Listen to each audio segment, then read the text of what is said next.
my beloved Boss Mike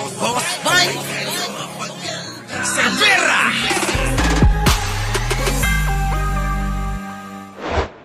PBBM, grabe ka naman. Hala ka!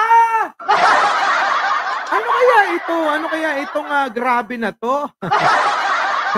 Ha? Grabe, may ibubuko si Attorney Claire, mga kababayan. Ano kaya ito? Attorney Claire. Ha? Attorney Claire yan, ha? Tuloy. Talaga si PBBM, grabe ka naman. Na? First time ko siyang nakitang ganyan. Na? Oo, grabe. Na? May pangiti-ngiti pa. Oh. Grabe ka, PBBM. Alaskador. Iba di ba? Kasi di ba sinasabi ko to sa inyo, si Pangulong Bongbong Marcos, iba ito bumanat eh. Yung ngiti niya, kung kayo naiinis sa kanya, kung kayo kritiko niya, yung ngiti pa lang ni Pangulong Bongbong Marcos, mabibwisit na kayo. Tama po ba? Yung ngiti pa lang ni Pangulong Bongbong Marcos, mabibwisit na kayo. Ngiti pa lang nang-aalas ka na. Ganon si Pangulo eh.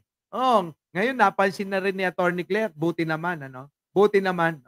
Ano yun, Attorney Claire? Ulitin mo nga. Yan. Oo, grabe. May pangiti-ngiti pa. Talaga si PBBM, grabe ka naman.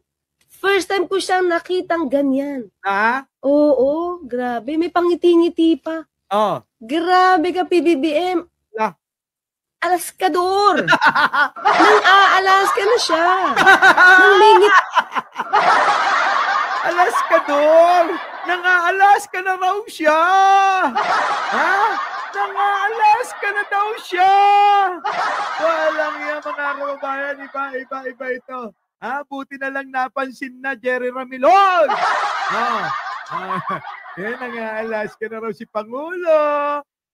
Tuloy. PBBM. Alaskador. Nang aalas ka na siya. Talaga? Nang mingiti. Diba? Pero sober. Walang mura yan. Yun nga lang.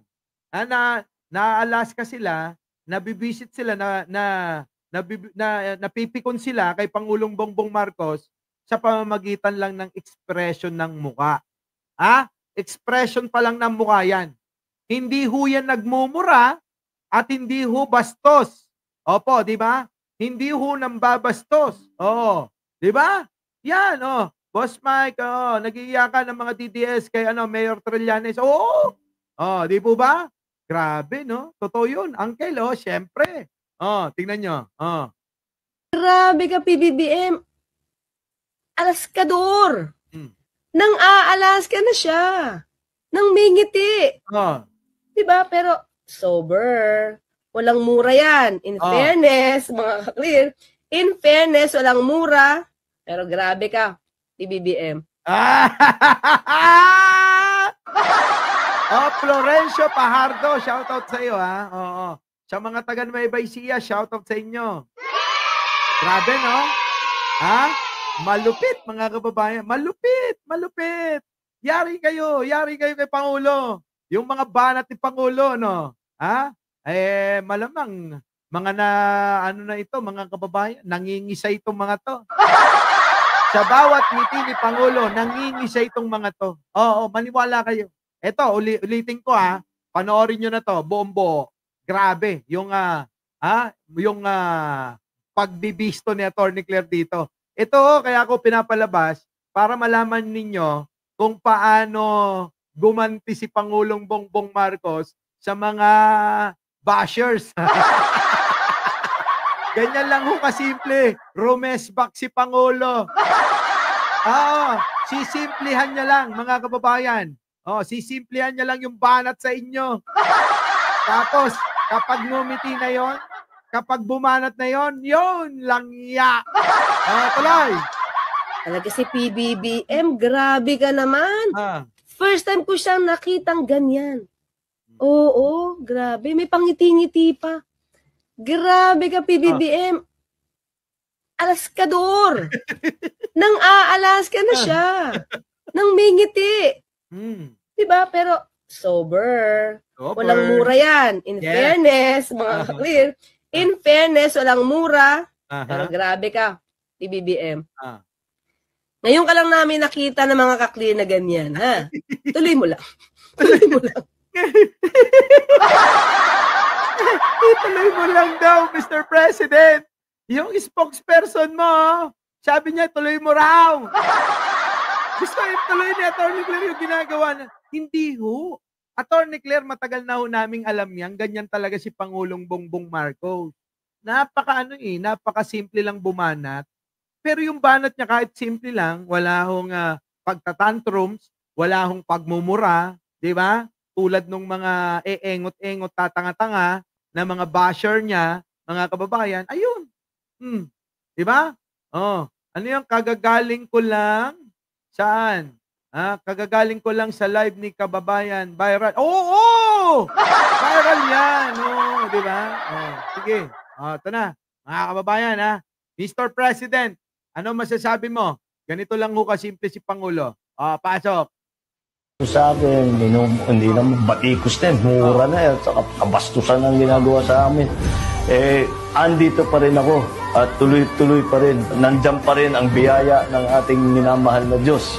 Kita nyo mga kababayan, kahit na anong pambabatikos nyo, tuloy-tuloy nyo lang daw yan! Manawa kayo hanggang gusto nyo! Mga kababayan? Si Pangulo. Di ba? Basta siya nananalig kay Lord, kay Bro, at kayo bahala kayo sa buhay nyo raw. Manigas kayo. Manigas kayo. Ano na mga basher? Labas na. Grabe, no? Grabe yung mga ni Pangulo rito Ginagawa sa amin. Andito pa rin ako at tuloy-tuloy pa rin. Nandiyan pa rin ang biyaya ng ating minamahal na Diyos. Kita nyo, talagang gano'n, kung sino inapi, yun yung binibiyayaan. Kita mo nga, Mr. President, naging Pangulo. At kahit papano, nararamdaman ko that I am still blessed. Di ba? Oo naman, blessed na blessed ka. Oo, blessed ka. Maraming nagmamahal sa'yo. Maniwala ka. 10 ng napakaraming nanonood dito. Magsa-10,000 na nga Halos lahat yan, mga nagmamahal sa'yo, Mr. President. Isama mo na pati ako. Sige, tuloy. I am still lucky. I thank the Lord. I thank all of our supporters. I thank everyone because maraming salamat daw po sa inyong lahat. Sa mga supporters, sa atin, maraming salamat daw. Nagpasalamat na si Pangulong Bongbong Marcos. Nako. This is beyond what I deserve. Correct, mga kababayan. Totoo yan. Deserve mo yan. Grabe, no? Quezon TV. Loyalist here forever. Dapat ganun. So ano? Anong masasabi nyo rito, mga kababayan? Wala na sila. Wala na. Maniwala kayo. Ang mga Duterte, mga kababayan, lulubog na ho sila. Tulad ng ginawa nating kanta. Duterte ay, babagsak na din. Yun. Babagsak na, bumagsak na nga Wala na ho sila magagawa rito. Tandaan nyo ho uli. Si Digong nasa dahig, nakakulong. Wala na silang matandang brain. Wala na ho. Alon-alon na ho sila yung mga mga kababayan, yung mga DDS ngayon, mga kababayan, nag-iisip na rin ho yan. Sa mga susunod na araw, mga kababayan, baka ho, magtalunan na rin yan at humingi na ng tawad tulad ng ginawa ni Mami Pebbles. Kaya yung paghingi ng tawad ni Mami Pebbles noon, nung nandun doon kami sa Thailand, tao sa puso niya yon. Alam niyo po ba na nung magkausap, kikwento ko sa inyo, mga kababayan kikwento ko. Nung nasa Thailand po kami, totoo po ito, totoo. Nung nasa Thailand kami, habang nagkukwento po, si Mami Pebbles, umiiyak po yan. Hindi ko na lang ini-live kasi bilang na lang respeto.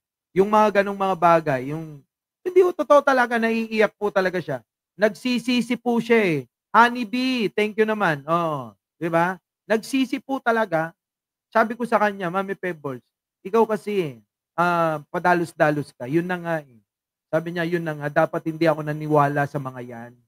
Oh, sabi ko gano'n, Mami Pebbles, meron silang pinapakalat. Yung bang, totoo ba yung sinabi mo raw, sabi nung bansot, yung bansot, kilala nyo naman yung bansot, diba? Na aso ni Aimee.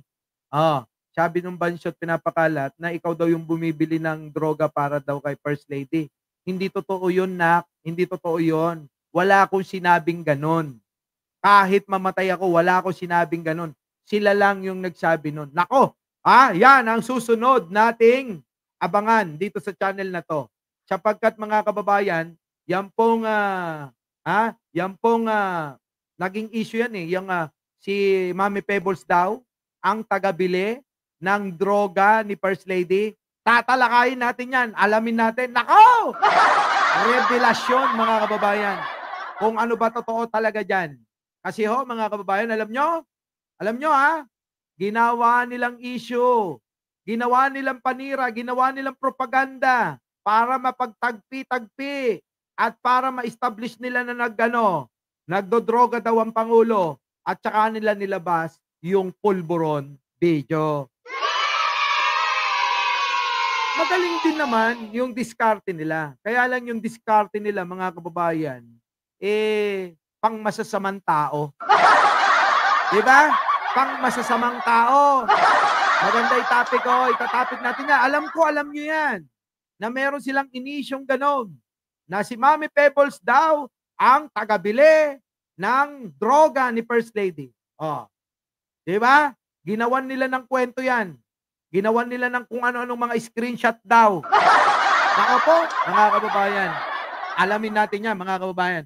So, mga kababayan, konting pahinga lang tayo at magkita-kita po tayo sa The Big Five, mga kababayan? Sa The Big Five. Opo, baka biglang umakyat doon si Mami Pebbles, doon ko na talakayin yon. Hindi na sa channel. Depende kung ano yung availability ni Mami Pebbles. Opo, pero pipilitin nating linawin ang lahat ng mga fake news na mga ibinintang kay First Lady, kay Pangulo, at sa lahat ng mga biniktima nila. Muli, mga kababayan, maraming salamat po sa pagsama ngayong araw na ito. At maraming salamat sa inyong pagsuporta. Oo, konting lambing lang sa mga hindi pa nagla-like bago tayo maghiwa-hiwalay. Isang like naman dyan. Muli, ako po ang inyong lingkod, Mike Cervera po. Laging nagsasabing, mahalin natin ang ating kapwa. Ipagdasal po natin lagi ang ating bansa. Magandang umaga, magandang hapon, at magandang gabi. Sa mandako ng mundo, naroon kayo. Siyempre, magandang buhay na rin para sa ating lahat. Our beloved Boss Mike,